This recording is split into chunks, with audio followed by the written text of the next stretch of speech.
You're still wrapped up in selfishness and materialism and the emptiness that comes out of that. And you can't even tell there's a good you and a not so good you, or like you don't even understand these basic separations yet.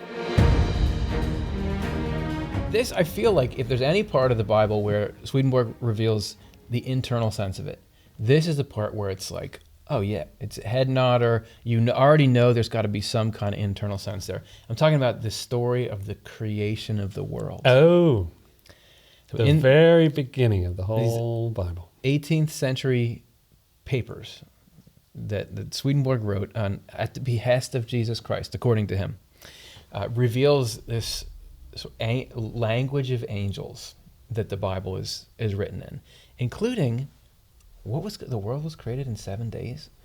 Is that really how it was? Do we have to be young earth creationists? What is that story about? Let's see what are the inner teachings about the meaning of these 7 days. Why does the Bible start with that?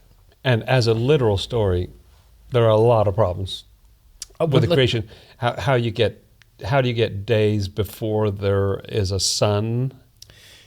Like how do you get light before there's a sun? There's various problems. Let alone fossil record, let alone the second creation story. The second creation story, which is often overlooked. Which is just a chapter or two after the first. It's right after the first and does all the same things again, but in a very different order. Yeah. But that doesn't bug me one bit, because both those creation stories are meant to be in there. They're meant to be in the order that they are. They are. And they actually have no conflict with any science or anything. And they use different names of God, and that's meaningful. Yes. Why one is, the first one's all about God, and the second one's all about Yahweh, Jehovah, however you want to say it. And it is something that can help you in your life right now. No, it's not, thanks for the ancient history lesson. It's about you today. So glad to know fish came before, That's going to help me, patch things up with my wife. This is Secrets of Heaven, number 6, where he says, we're right at the beginning. The 6 days of creation, or time periods, meaning so many consecutive stages in a person's regeneration, are these in outline. So creation story is about the recreation of you. It is about you becoming a new person. This is being reborn. This is going from the darkness and the void, which is misery of self-centeredness and materialism, into a new creation. Going from being a jerk to being, I want to invite you to Thanksgiving. Yes, that's right. The first stage is preliminary, extending from infancy to just before regeneration. So different span in different people's lives, and is called void, emptiness, and darkness. The first stirring, which is the Lord's mercy, is the Spirit of God in constant motion on the face of the water. So even when we're empty and void, there's still a divine presence getting ready, working with us.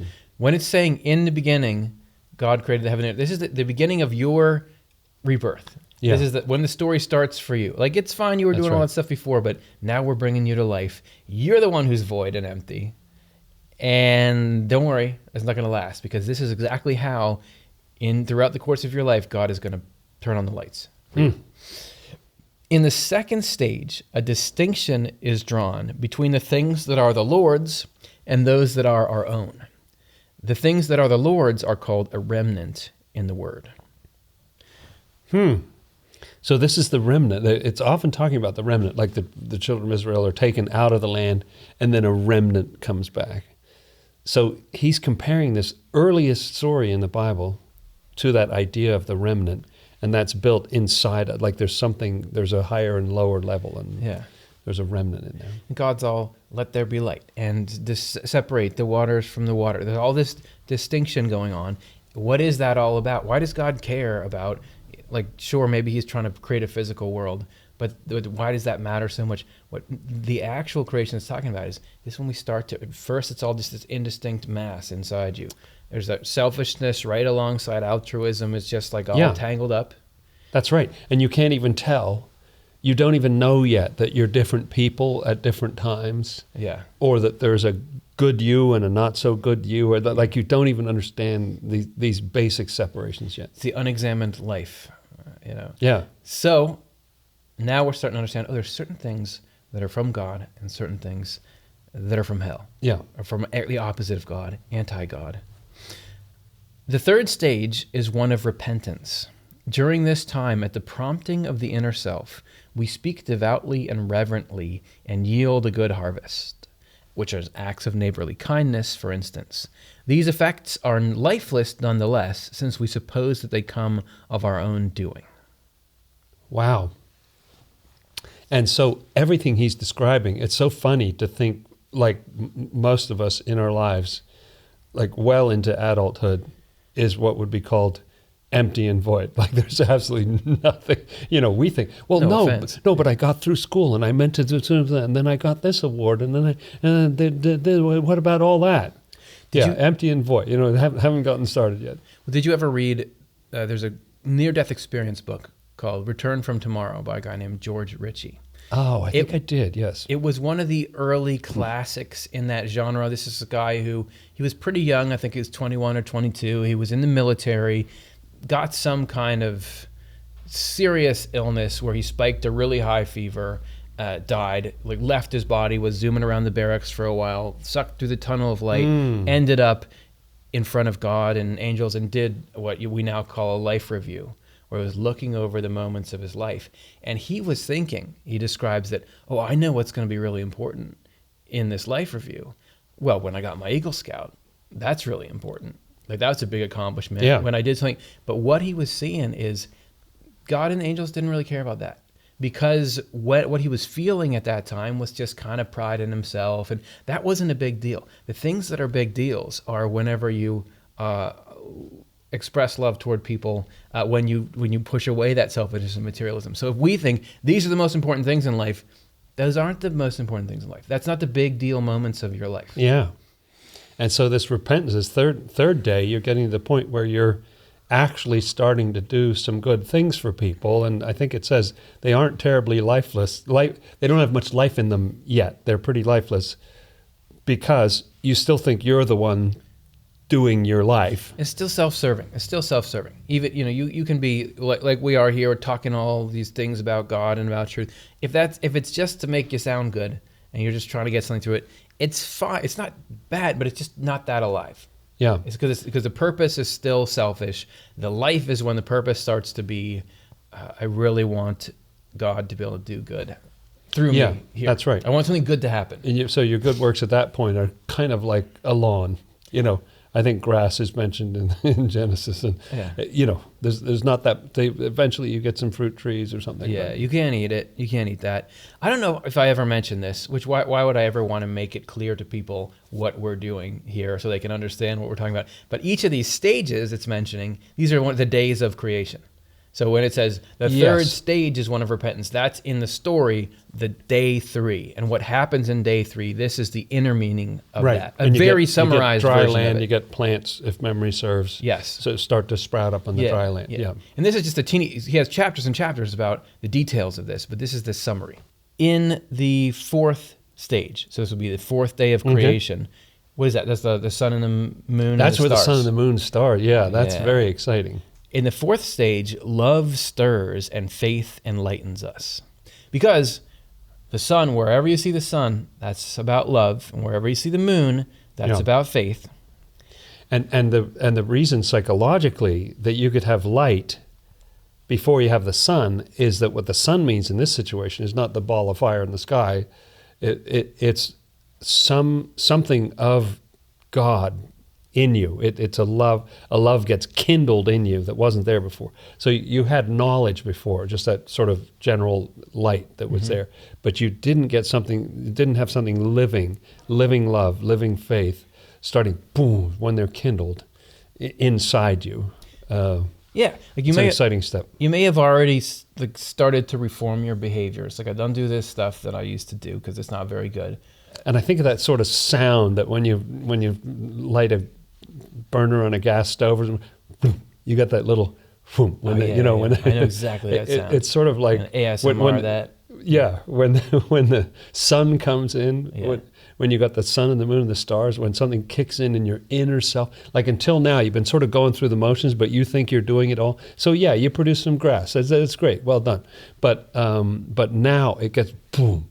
now there's some life inside. And what you start to see from here on out is that the things that are created in days 5 and 6 are they're like animals and birds and so on. I'm not trying to knock grass. I'm sorry. I sound We are mean. going to get so many emails. Yeah. So many lawns are from going to be grass. upset about what I said. But So life has a different meaning. Like I was saying, you may have already started to change your actions in your life, let's say, but they're not alive unless they're coming from love for everyone.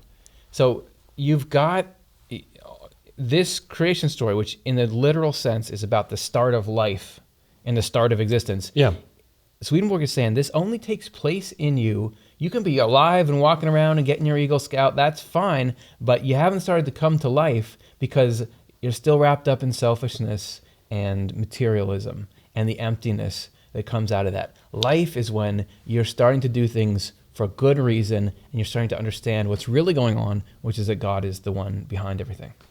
And I think, as you already covered, the whole idea of a day is also not to be taken literally. It's not talking about, oh, well, it's Wednesday now. I'm, doing this. No, these are long phases. Each of these days, maybe 5-10 years of your life or something. Right. Then you get to that next phase. But they're called a day, and it always says the evening and the morning were the first day, because you start out in a state of obscurity, lack of clarity, don't know what you're doing, and then it gets a little better. Oh, now it's day. And then that brings you to the next level, but you start out a little bit lost again. Yeah. It keeps going that way through the cycle. Which solves something, because if this was a literal story of creation, what are you talking about days? A day is how long it takes the earth to go around. You're talking about days back before there was an earth or before there was a sun. The earth is spinning because of how it goes around the sun. That doesn't make any sense. Literally makes no sense. Yeah. It literally makes no sense. But if you're talking about days as, this is a state that you go through. And it's something everyone can understand. Oh yeah, a day is something that starts a certain way and then gets to a progression at sort of the height of it, and then it goes down. And then we do the same thing again. Because we've all lived in this world that has days for all this time, we can start to understand, oh, it's talking about like a process, like a step in a process. Mm-hmm. In the fourth stage, love stirs and faith enlightens us.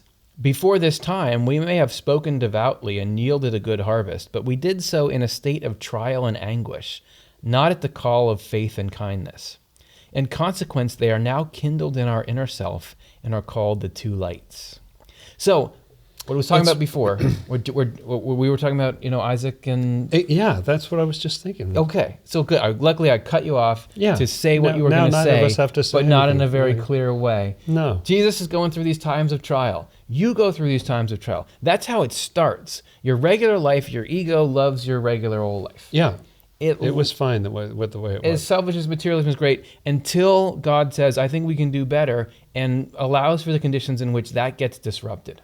And when things start to get difficult and hard, that's when you start to feel like, oh, actually, is there God? I think I might need. And initially, that's what's keeping you devout. It's like, okay, I need your help. Things have gone wrong. Yeah. That's when you'll give that up. But as soon as things start to go well again, it's like, whatever. I did it. I'm still selfish. That's still what I live in.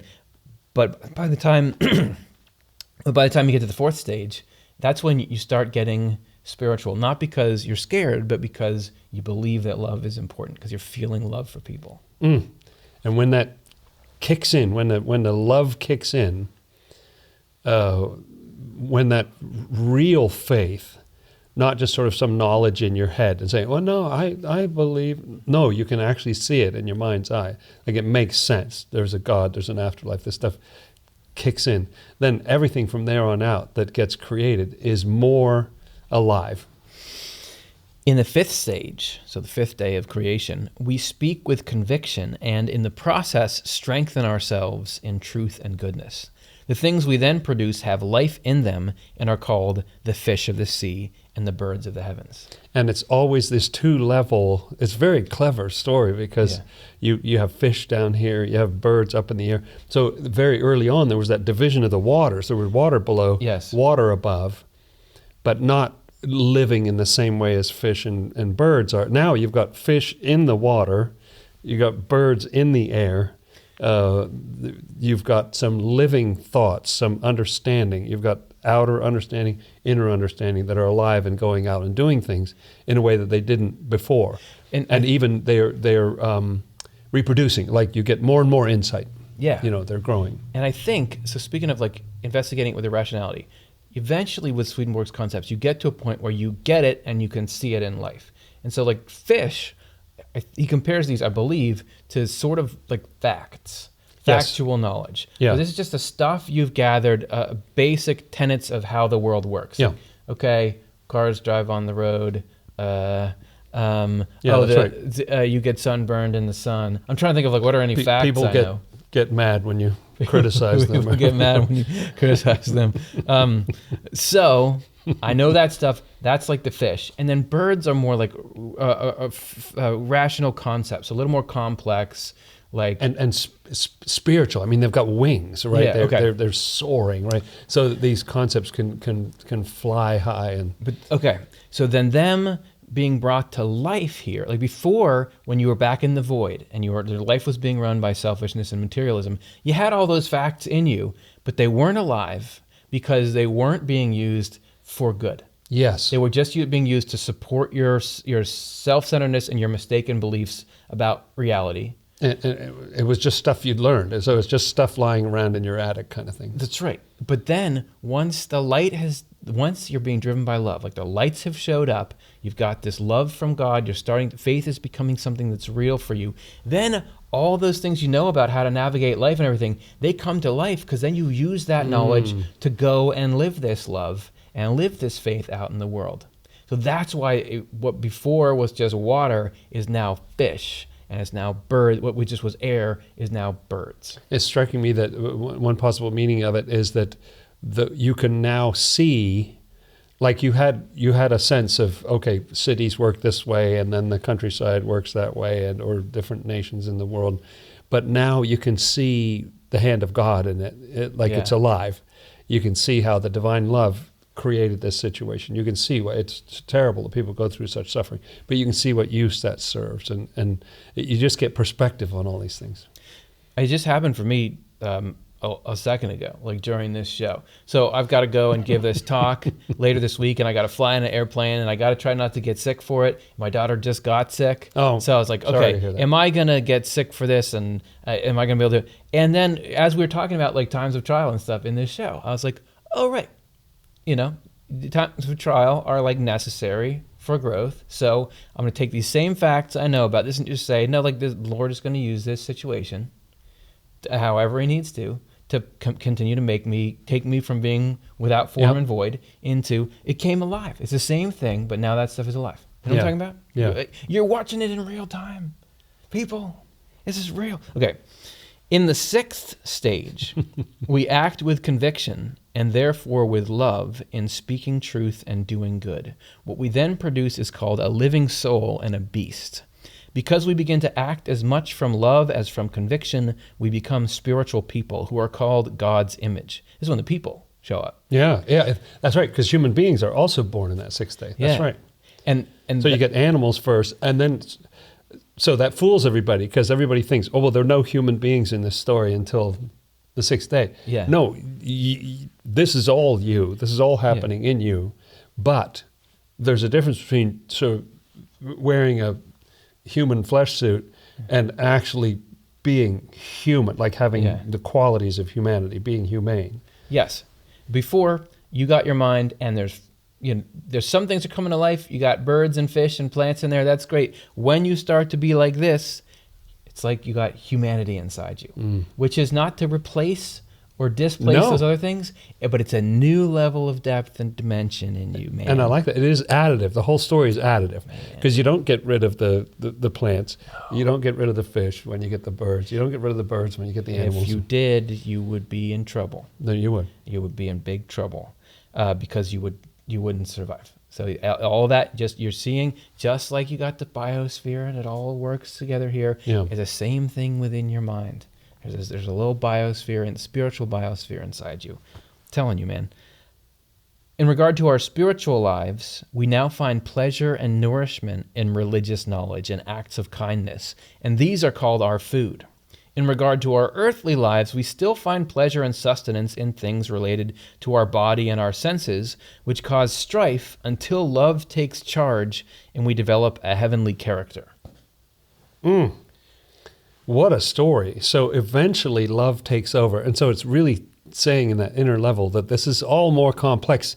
Think, I just want to be a different kind of person, but you don't. Well, there's a lot to that. Yeah. That's gonna take a while. Well, when I said that earlier, no, I'm just kidding. No. That was a pretty good me impression. And well, I just want to. I've got to work on my Curtis impression. Yeah, no, anything is complicated. If you say, I want to increase my lung capacity. People say that, They do, sure. I just heard somebody say that when I was on my way in here. If you did that, I think that can be done, but what has to happen is like a process in which I don't even know your air sacs would get more expansive, I don't know how people do it, but there would have to be trillions of little things that happen in your body to be able to get there. Transformation of something as complicated as a human body there's tons of moving parts to it. So it is with the transformation of your mind. This is giving you the details, or not the details. It's giving you at least like a zoomed in view. This is giving you at least the basics of how that happens.